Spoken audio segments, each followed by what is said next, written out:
Huge news day, but first, a correction. People have been asking for more corrections, so I figure I should make a few more mistakes to have stuff to correct, right? Yesterday, I said that Donald Trump's $1 trillion 2019 deficit was a record. I should have clarified a record for his administration, not an all time record. Okay, there's a Minnesota congresswoman named Ilhan Omar who was born in Somalia and is now an American citizen and a member of Congress as well. And Donald Trump mentioned her during his latest MAGA rally in Greenville, North Carolina, rather, yesterday. And the crowd of Trumpists immediately started chanting, send her back, presumably, I guess, to Somalia. Let's take a look and a listen.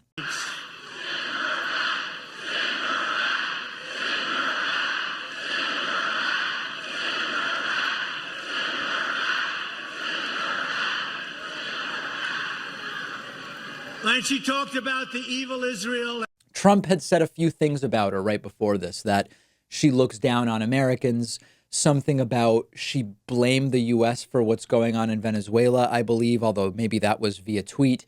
And the reaction of the crowd is send her back to, I guess, a reference to Trump's tweet from over the weekend to her, quote, original country. And notably, or maybe not notably, Donald Trump doesn't react. And you should see the defenses to this from the Trumpists online. The main two defenses I've seen are, number one, Trump didn't react and say, send her back. Therefore, he has no guilt whatsoever in this entire thing.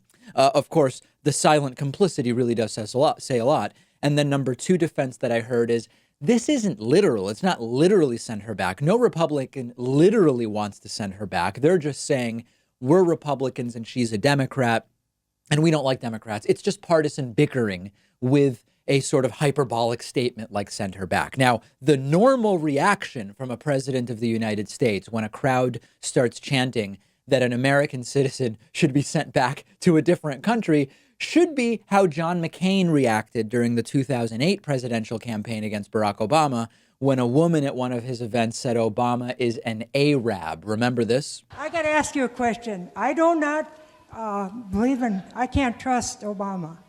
I have read about him, and he's an Arab. He is not. No? No, ma'am. He's a decent family man, citizen that I just happen to have disagreements with on fundamental issues, and that's what this campaign is all about. Now, yes, if you're saying, well, what about reacting and saying it's not a bad thing to be an Arab? Yes, John McCain didn't do that, but at least he did sort of immediately short circuit this woman's delusions. But that was not Donald Trump's reaction. Naturally, as you could tell from the video, as you could probably predict, if I said to you, a crowd chanted, send her back about Ilhan Omar, how do you think Trump reacted? I don't think anyone would say, oh, I'm sure he told the crowd, no, she's an American citizen. So this is now actually getting to the point where it does sound like, and it does look like, the environment in some of the worst authoritarian regimes that the history of the world has ever known. The anti-democratic police state houses of horrors that we've seen over the last couple hundred years on planet Earth. And this is simply not what the United States was supposed to be. I'll be really upfront with you guys so that everybody understands this clearly.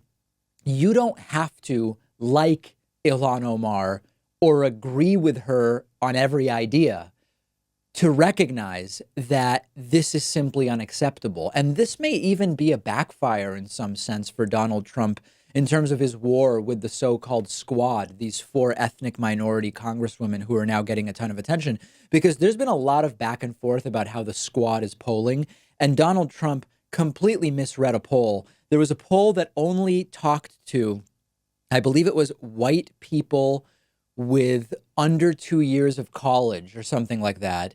And they don't like these 4 women. And it's like, wow, big surprise. But if you step back a little bit, these are not the most popular members of Congress nationally. Now, all that really matters for their reelection is obviously within their districts. But it's not completely clear to me that Donald Trump isn't actually helping the favorability of at least some of these 4 ethnic minority female congresswomen by what he's doing. Now, that being said, a lot of people simply haven't heard of these women at all.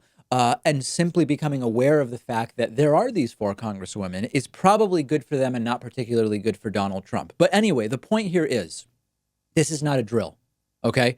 This has become actual overt racism and xenophobia as a platform by the Republican Party. And it is, as I told you earlier this week, this is becoming Trump's strategy for winning re-election. Okay, it's not a bug, it's a feature, as I've been saying. It's not something that they have to try to explain away or distance themselves from. They're actually embracing it. Understand that the defenses here to the crowd chanting "send her back" were to defend Donald Trump and say either Trump didn't say it himself or merely to say, this is just politics. It's not literal. It's not racist. It's not xenophobic.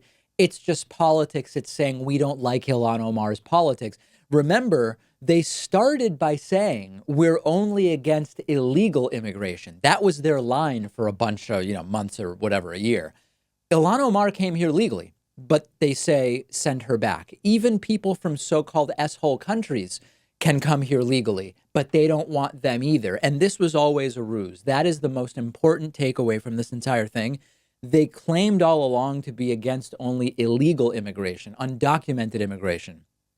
The reality is that it was a proactive plan all along to push against non-white immigration, even when it's legal, period. We can't stand for it. We shouldn't stand for it. They see this as a feature and not a bug. So the only path forward is to remove every single one of these people from elected office, up to and including Donald Trump. I don't know if we're going to do it. I am very, very skeptical of the success chances at removing Donald Trump. I hope I'm wrong, but I don't think it's looking particularly good at this point in time. I am thrilled to tell you that today's episode is sponsored in part by Blinkist.com/Pakman. Blinkist is a really unique service for your phone, tablet, and web browser, and it is incredibly useful for people like me who love books and learning but are busy. Blinkist takes the best and most popular nonfiction books and condenses them into 15-minute audiobooks. I'm sure that if you're like me, you have a very long list of books that you've been meaning to read. You only have so many hours in the day, and that's why Blinkist is so amazing. They take the most important information, the themes, the insights from each book, and they distill it into a 15-minute audiobook that you can listen to in one sitting. I've listened to a ton of books on Blinkist. Our audience can get a 7-day free trial by going to Blinkist.com/Pakman. If you're watching on YouTube, I've put a link in the description. I have listened to Blinkist books about economics, about political science, about history, about science. So many interesting things. And after the free trial, if you like it, you can continue enjoying thousands of condensed audiobooks for about $5 a month. Go to Blinkist.com/Pakman. That's BLINKIST.com/PAKMAN.